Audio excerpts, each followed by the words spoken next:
వైఎస్ఆర్ కడప జిల్లా నవాబుపేట పంచాయతీ గ్రామస్తులు ఆక్రమితం చేశారు. దాల్మియా సిమెంట్ పరిశ్రమతో ఏర్పడ్డ సమస్యలను పరిష్కరించాలని డిమాండ్ చేశారు. దాల్మియా సిమెంట్ రెండో ప్లాంట్ విస్తరణకు తమ సమస్యలు పరిష్కరించకుండా ఎన్ఓసీ ఇస్తే ఆందోళనతో ఉధృతం చేస్తామని హెచ్చరించారు. ఇక తమ గోడును స్థానిక అధికారులు పట్టించుకోవడం లేదని ఆవేదన వ్యక్తం చేశారు. హీరింగ్లో మార్చి 27న కేవలం 3 నెలల్లో గౌరవ కలెక్టర్ గారు చాలా హామీలు ఇచ్చినారు మా గ్రామానికి సంబంధించి.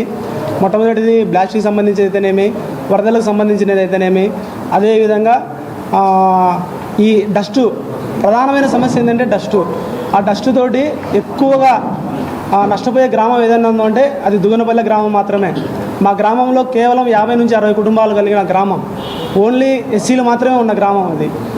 అంత చిన్న గ్రామానికి ఇప్పటి వరకు ఏ సమస్యను వాళ్ళు పరిష్కరించలేదు.